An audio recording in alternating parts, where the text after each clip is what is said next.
Why hello everyone, Spencer here, also known as LegoDude11, and in today's video, this is the Marvel's official spoiler review, so without further ado, let's discuss.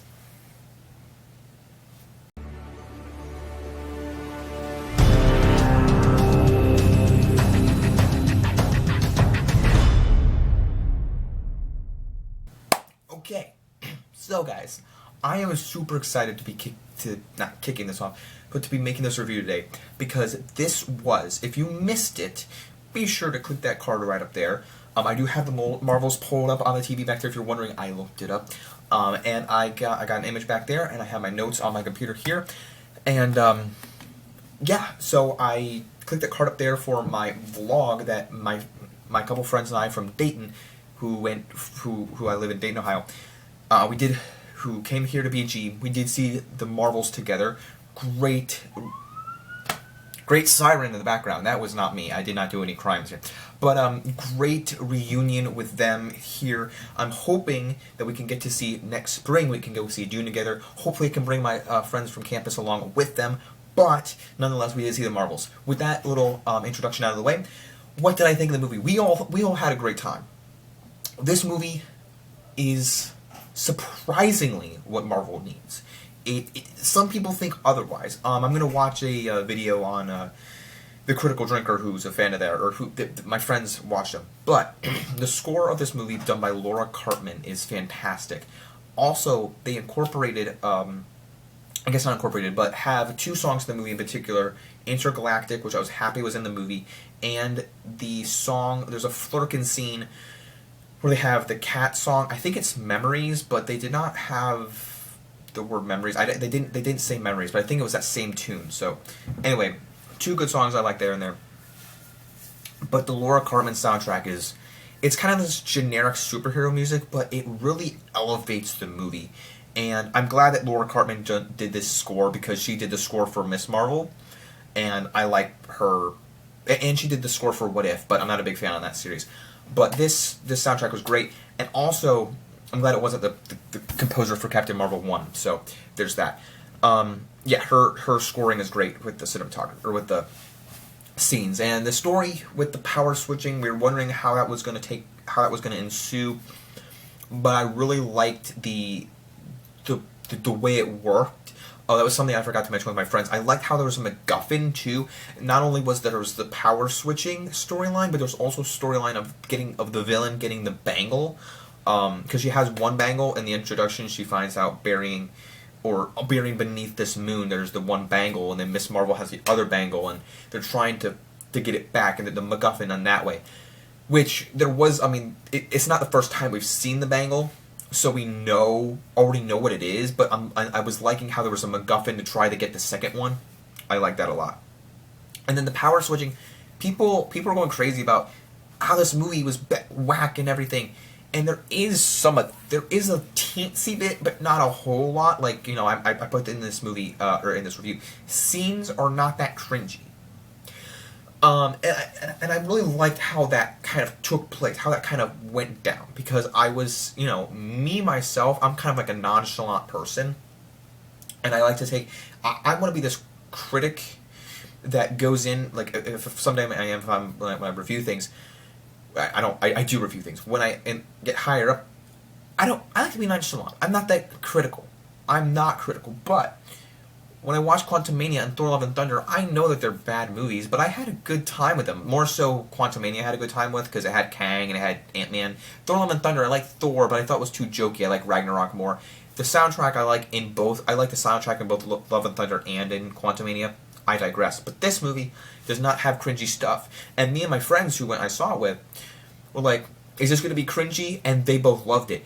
And Miss Marvel is like the epitome of what Marvel needs right now. Because if you watch Multiverse of Madness, and my friend will detest this, I do agree that America Chavez is cringy. I do see that now. And I do like the elements of Multiverse of Madness, the horror vibes, but this movie is what Marvel needs right now with Miss Marvel. And the end credit scene, which I'll get to later, is totally heading in the right direction. However, I want to talk about the actions and the fight scenes. Well, no, I'm going to do that next. The acting and the characters with the actors in this movie do a great job, and they do a great job. And I heard people saying, "Oh, these are great actors in a bad movie," but I happen to think the opposite. I think this is I don't think it's like the best movie ever. It's the best Marvel movie. It's not my bottom 5 Marvel. It's just good actors in a decent movie. Like, it's an enjoyable movie. It's an entertaining movie, and these actors do a good job. The only thing I have a problem with, I love the Miss Marvel family dynamic. That really works for me, and all of that is great. Miss Marvel is the Scene Stealer. We have Brie Larson and Teyonah Parris in there as Captain Marvel and Monica Rambeau, but I feel like they're bystanders to what Miss Marvel's the lead here, or maybe Captain Marvel's the lead. It's kind of hard. All three of them will work together, but as me and my friends were saying, Brie Larson and, before I get back on track there, the Marvel spoiled it. They're like kind of monotone characters. They kind of have an arc. Monica Rambeau and Brie Larson's Captain Marvel, they work alongside Miss Marvel, and they have that growth together with the villain, and that Captain Marvel realizes that she messed up, she screwed up, and tells Monica Rambeau why she never came back to see her, and the villain, because she had relations with the villain and everything. And it's really quite interesting. There were some issues. One issue I had with the Supreme Intelligence being in the flashback, I was like, oh, we're going to see its true form. And it was like this flashback, this cut. I'm like, I want to see more of the true form of the Supreme Intelligence. And, I was talking about that in my vlog that I made. And my friend was like, no, that storyline, the Supreme Intelligence, was in Captain Marvel 1. I'm like, yeah, but I want to see its true form a little bit more in this film. And I was like, it's too bad. But yeah, I was happy. The characters were good. Samuel L. Jackson's back, and him with the Skrulls were in this film, and I was kind of like, didn't you already finish the Skrull storyline in Secret Invasion, Nick Fury? And I'm like, I don't know what's going on. 'Cause I felt like Nick Fury was very forced to be in here, because I'm not quite sure what he doesn't need to be in anything else. I really hope that after this film, I love Samuel L. Jackson, I love Nick Fury, I love that he's played the character, but I felt like Secret Invasion was the end of that. And if he's in anything else, I won't be entirely like, Marvel messed up. But I just I don't know why he was in this. I don't know. But maybe we'll see more of him down the line. Who knows? And then we got, who else did we get? The family. The family was great. The brother, the mom, and the dad of Miss Marvel were great. Who else was in here? The villain. The villain was kind of meh. That was our biggest flaw of the film. The villain was kind of meh. She needed to be more, like, dramatic. She needed to be more, like, sinister. I don't know the word we used. It was more facial details. She just didn't work. She had good fights, like I said. The fights were good. There was this Prince character that was with Captain Marvel that said her husband, and that she got married on this dancing planet, which I'll get to later. So his character was good. As Prince something. I can't remember what his name was, but I liked him a lot. I shouldn't say a lot, but he was very nice. And Goose the cat's a scene stealer.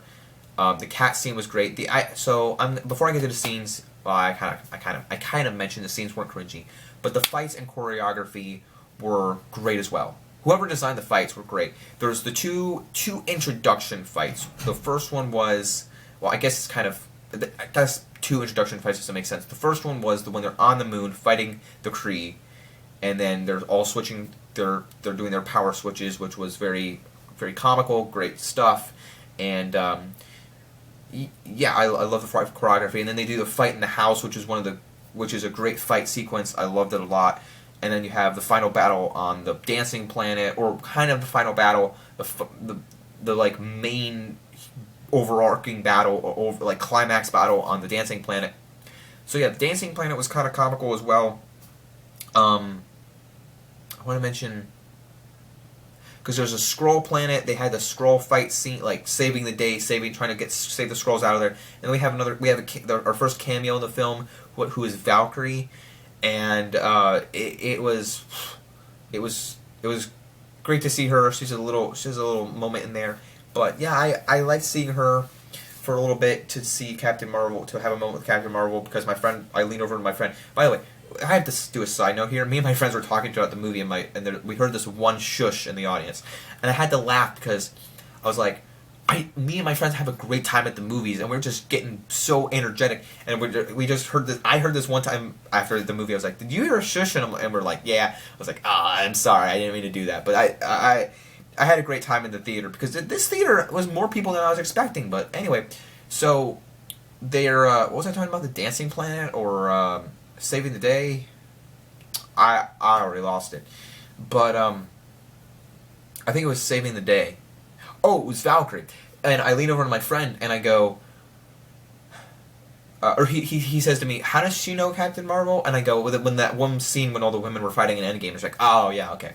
So I kind of was, like when it happened, I was like, why is she here again? Like what's the relationship? I'm like, ah, yeah, all right. So there's that. Because I knew it, but I was like, does he know? Or it was like, what's going on here? So yeah, and then she takes the Skrulls to a different planet because they all had to be taken off of her, or not Earth, Hollow, where they were on their home planet. So it's kind of good stuff, I guess. I'm glad Valkyrie came to save the day. So there's that. And the scenes, like I said, not too cringy. Like there's the dancing planet, but we laughed our butts off at it. And the whole Miss Marvel family element was very funny. And then there's the cat scene, which they're trying to save the Flurkins take on the space satellite planet Saber. Did I just call it a space planet satellite? What did I just call it? I didn't mean that. I meant the satellite Saber station. The satellite station, whatever it's called. Saber is in space, and the cats save the day and take the Flurkins, save the day with their tentacles and eat the people and put them on these escape pods, and they all go back to Earth where they are. Well, I guess back to Earth, and then later to escape the thing, and then later are back on the space station. So then Kamala Khan's family goes back to Earth, and they have to save the day with the bad guy. And big hole is opening in space, and at this point I'm like, are the X-Men going to come in? Because I really thought the X-Men were going to come in in the trailer when you hear Nick Fury say that they're here. But he never says that line in the movie. So it's a very big misdirect. I don't know what was happening.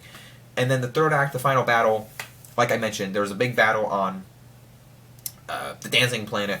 Still don't know what the planet was called in my mind. I can't remember. And then they have great, like I said, great fight choreography. I loved it a lot. She uses the axe. I messed that up again. But uses the staff, and the villain, the accuser, uses the staff and everything they're fighting, and they have trying to get the bangle back. And then there's a big hole in space, the rift, kind of like a rift. And then they have a little fight on the ship all together, all three of them versus the villain. Really, Dar-Benn, really cool stuff there. I was really into it, getting really into it. And Monica Rambeau sacrifices herself, closes the portal, closes the rift, and she's stuck there. Monica, and then Captain Marvel goes and shows her home planet what she's actually capable of. And Miss Marvel goes back, tells Nick Fury where they are, and then the movie ends with two greatest scenes. That we had a great time in this movie, and then the movie ends with two great scenes. So, by the way, if you haven't noticed it already, there's spoilers. So, the end credit scene in the future, I'm going to get to right now, and whoopsie, and so this movie ends with two great scenes. As I scratch my nose, apologies, but the first one, there's the ending and then the mid-credit scene. And Kamala Khan goes to a home where she's talking to Nick Fury, and then she goes to a home, a residence where you see Kate Bishop walk in. Kate Bishop from Hawkeye. And I'm not the biggest fan on Hawkeye. I like it more. I kind of like Hawkeye less than She-Hulk. I kind of like She-Hulk more. But where they're taking Kate Bishop is a great direction, because you see Kate Bishop and you see Kamala Khan just sitting in the shadow. You see a silhouette, and Kate Bishop's like, hello? You see Miss Marvel come up, and she has a hat on, and she's like, you're part of a bigger universe. We need you to team up. And there's more. Did you know that Ant-Man has a daughter, and that you're part of that there's more young people out like you? And I was freaking out. Me and my friends were freaking out, because it's just like Nick Fury at the beginning of Iron Man. it's my favorite end credit scene in a long while. This actually beats out the Kang thing from Ant-Man the Wasp: Quantumania, because this is what I've been talking about for a long time, or theorizing for a long time, the Young Avengers. I have been waiting for this since since WandaVision, and I was talking about with my friends about this in the vlog, and I said they have to bring back Wanda's kids, and they're like, no, they don't, and I said yes, they do, because they can do it from an alternate universe. Since they have multiverse, it's possible. And I know some people hate that, but it's not going to be from multiverse. It's not going to be the young people. They can make them a little bit older. They can either get the same people and make it an alternate universe, or they can get a little bit older kids. They can have Wiccan, Speed, Miss Marvel, Kate Bishop, Hulk King or Hulkling if they get hit, or Scar. They can get Scar. They can get Patriot from the Falcon and Winter Soldier series. They can have Kid Loki potentially. Those 7 people. I'm telling you. Now, if they don't have Kid Loki, they don't. But people were thinking about Kid Loki too. But man, those would be some awesome young Avengers, and I would be down for that. And Ant-Man's daughter. That's 8 people. Ant-Man, Cassie Lang. That's 8 young Avengers, and then Iron Lad somehow ties into the mix somehow. But I don't know how they're going to do Kang. That's a different story for another time. Be sure to watch my Loki Season 2 review up here. I didn't really talk about Kang in that, but man, I'm really pumped. This is a win for me. Echo, I'm excited about. Deadpool 3, I'm excited about for next year, and hopefully all those are winners. What If Season 2 is beyond me, why they're releasing that, I don't know. But maybe it's just I don't understand why they're releasing that. But this is a win for me. This was a win for all 3 of us, and I'm excited for Echo and Deadpool 3 coming out next year. Honestly, I'm not excited about Cat 4, but if somehow they can blow that out of the water, and Thunderbolt. I'm excited about Thunderbolts, but not Cat 4. But anyway, those are my thoughts on the Marvels. My score of the future, I'm super excited for it. This is a win for me. This is a win for all 3 of us. And we're going to do this again, hopefully for Dune 2 when it comes out in the spring of next year. And my score, my final rating on this is going to be a 7 out of 10. Maybe I'm going to give it a 7.5 out of 10. I enjoyed it that much. It might be a little high for some people. Some people don't give it that high of a score, but that's okay. I really enjoyed it. Had a great time with my friends at the theater. Don't forget to leave a like on this video. Subscribe to the channel, family, if you have not already. As always, don't forget to leave a like, subscribe. Follow me on Instagram at Boba Fett Master for more movie and TV topics and my daily life. As always, don't forget to leave a like, subscribe, follow me. Don't forget to keep calm and play Lego. Peace out, everyone. Watch stuff. Peace out, everyone. Bye.